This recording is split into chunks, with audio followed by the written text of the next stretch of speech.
Hey guys, there's 6 things here that you really need to be doing to ensure your company's survivability and really thrivability as it relates to cybersecurity and technology. And these are things that are really often not done by small teams or, I got a guy teams that I see in the marketplace. And I get it.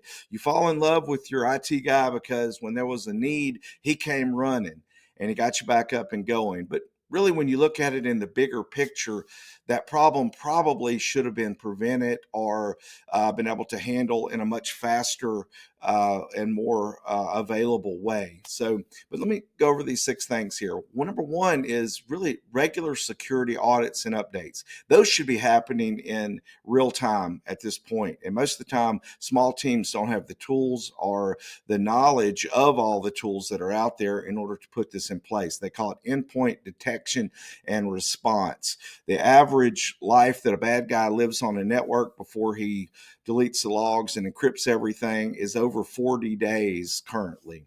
Next is going to be just compliance management, keeping up with what compliance is required, and then helping you make knowledgeable decisions about how to meet those compliance requirements, as well as helping you with some of the forms and the questionnaires.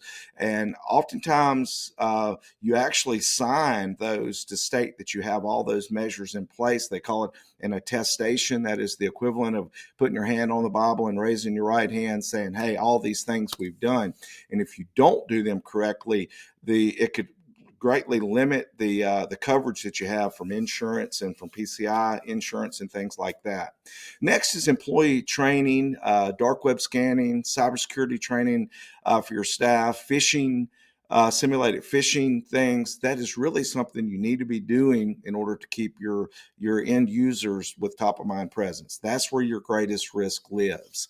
Next is being able to have the bandwidth and the time and to be able to go to classes and understand that embracing the emerging technology is a crucial factor in order to keep your business up to speed.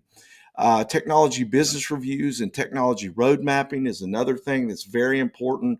Where you're looking at reports, you're making decisions on the assets when it's time to replace them, kind of setting a standard that you're trying to achieve, and then systematically working towards that within your budget. That's really going to make your network faster and better. It's going to make your people happier, to where really the money that you're spending, you're going to get a return on that investment in the culture and in the availability and in the overall just structure of your company. Technology should be an asset. And then finally, disaster recovery planning, really knowing how long it would take to have you back up and going if certain events happen, and how much data would I lose in between backups, and really being able to assess that situation and answer those questions is crucial to your overall thrivability, is what I call it, of your network. If you'd like to find out more, I'll do a free conversation with you to kind of go over that and get a baseline assessment I can do in 30 minutes of your network and show you where the gaps are, where you need to focus attention. Maybe you take it back to your guy and say, hey, I need help here, or maybe we could help you. Either way, I want to really protect your company from these hackers that are out there.